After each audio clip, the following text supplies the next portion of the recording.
Hey, I'm Hunt, and this is Hunt on LSU, your channel for LSU Fighting Tiger football talk.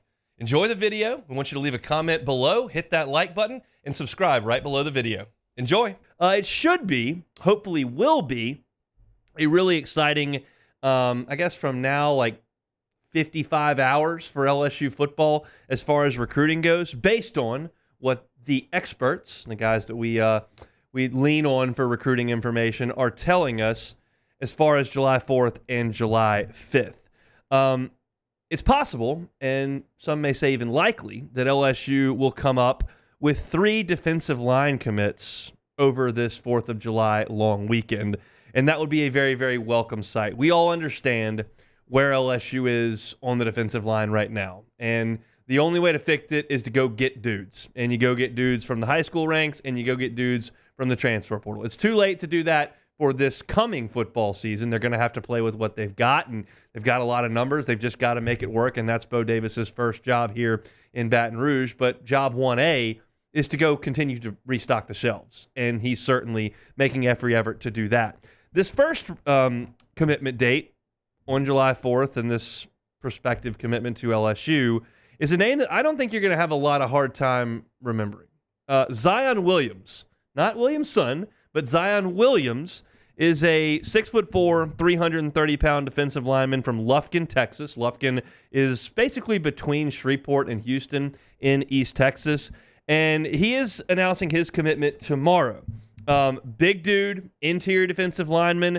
TCU's been on him. It's right there kind of in their backyard. Texas has certainly been on him as well, but the inclination for some time has been that LSU will win out in the end there. And we'll find out tomorrow on the July 4th whether or not Zion Williams gets in the boat. But that would be a great start for Bo Davis to the weekend. We thought that tomorrow Brandon Brown would make his announcement. Brandon Brown is a 6'1", 290-pound interior defensive lineman from Melbourne, Florida. He committed to Texas back in December of 2023. But we know that there have been some changes since that happened. Namely, Bo Davis has taken the defensive line job at LSU, where he was at Texas. And Brandon Brown has been interested in LSU since Bo Davis made the move over to Baton Rouge. And 94% of the picks over on On3 suggest he will flip from Texas to LSU. I'm just speaking in generalities here. I can't speak specifically to every single case this ever happened in. But generally speaking, when someone is committed to a school and decides they're going to have a commitment date while committed to a school, probably not to the one they're committed to. That wouldn't make a ton of sense, no? You wouldn't commit to Texas and then turn around 8 months later and then recommit to Texas. That doesn't happen a lot. Now, signing day, you can get anything. Anything can happen on signing day. You can be committed to anybody and flip at the drop of a hat, and that does happen on signing day. But to recall a commitment date, I think LSU probably feels pretty good about where they are with Brandon Brown. We thought that would be the 4th of July. He decided today, we'll bump that back to the 5th of July. Shay Dixon of On3 reporting that. So you will have to wait a little bit longer, but it feels like LSU's in a really good spot for Brandon Brown. That would be 2. Zion Williams on the 4th of July. On the 5th of July, Brandon Brown.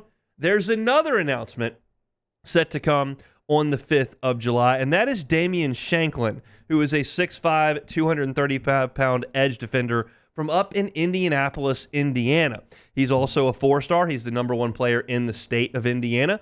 We know that LSU's head football coach spent a lot of time in the state of Indiana. I don't know that they heavily recruited the state of Indiana. I would just suggest that it was the backyard, but they realized they had to recruit nationally, and if you're going to recruit somebody from Indiana to Baton Rouge, that's nationally recruiting, and it feels like LSU's done a very, very good job with Damen Shanklin. He's got 3 choices that he'll choose between coming up on Friday. It's LSU, it's Ohio State, and it's Alabama. He used his 3 official visits to go see those 3 schools, and the prevailing thought from the folks over at On3 as well as 24/7 is that Damen Shanklin will, in fact, pick LSU. None of this is set in stone.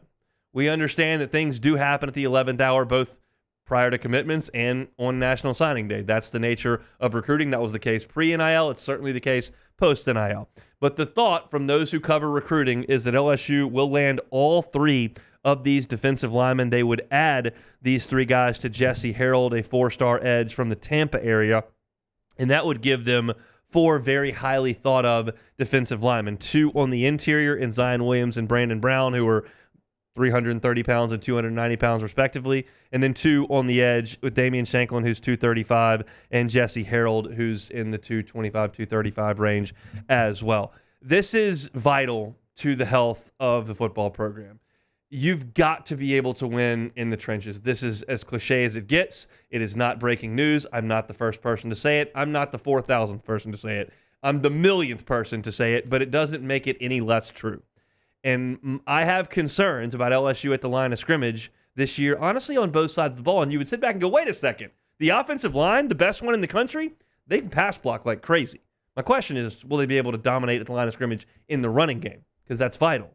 And on defense, you've got to stop the run and you've got to affect the passer. And if you can't do those things, you have no chance. I don't care how many guys you got running around in the secondary calling themselves DBU. If you can't rush the passer and you can't stop the run, you've got no chance. And that's the biggest concern with this LSU team entering the 2024 season. And none of these 3 guys that I just mentioned, Zion Williams, Brandon Brown, Damen Shanklin, none of those 3 guys are going to help you this fall.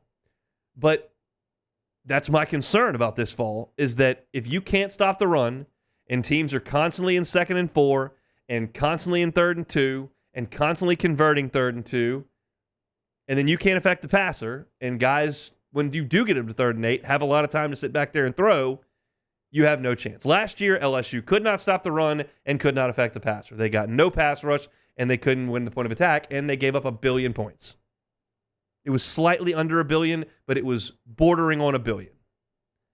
And you just cannot win with that. Not with a Heisman Trophy winner and 2 first-round draft picks at wide receiver, not with the immense talent they've got coming in at running back, not with the stability they have at quarterback. It does not matter. If you can't win the line of scrimmage, you have no chance. And here's the deal.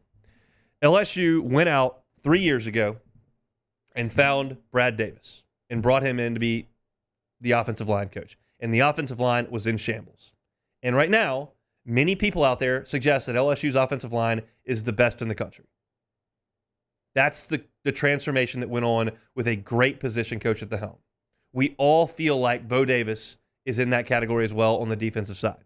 And he's inherited what I would consider a mess. Maybe they prove me wrong. Maybe those guys go out there and absolutely play lights out and LSU's defense vaults back into the top 30 in nationally. But I feel like that's probably unlikely. I feel like LSU's defensive line is a mash unit right now, and they're going to have to try to patch it together. But the thought is, with Bo Davis at the helm, that you can quickly turn this around. They brought in some really, really highly thought of defensive linemen from the state of Louisiana this year, Dominic McKinley, Gabe Relaford. That theoretically is kind of like that first step in Brad Davis's first year with Will Campbell and Emory Jones. You get those guys in the boat, they become kind of pillars, and you just keep adding to it. Adding to it, adding to it, adding to it.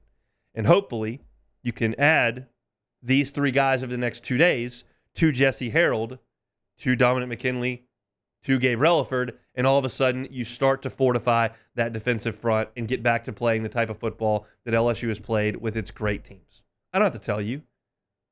Back in 2003, Lavallee, Spears, Hill, that's one of the best defenses we've ever seen. They were phenomenal at the point of attack. 2011, Michael Brockers, Benny Logan, Sam Montgomery, Kiki Mingo. You got first-round pick. You got guys who played in the league for a very, very long time in Logan and Brockers. That's how you win. Caleb Chason and Tyler Shelvin and those guys on the 2019 team. The great 2007, Glenn Dorsey. Those teams that had great defenses, yeah, they had awesome DBs. Yeah, they had great coordinators and coaches. But they won at the point of attack consistently. That's what LSU has got to get back to. And you can't do that really fast. You can try with the portal, but Brian Kelly has shown that what he wants to do is build it brick by brick, and this is part of that. So, again, none of that's written in stone. None of it's guaranteed for tomorrow. But I'm going to trust the guys who do that for a living with On3's recruiting prediction machine and with 24/7's crystal ball and all that would suggest that you're going to get good news from Zion Williamson, Brandon Brown, and Damen Shanklin over the next 50 hours. And we'll see. We'll talk about it on Monday's show when we come back. Hey, thanks for watching Hunt on LSU. Before you get out of here, do us a couple of favors. Hit that like button, leave your comments below, and subscribe to the channel for all your Fighting Tiger football talk. See you next time.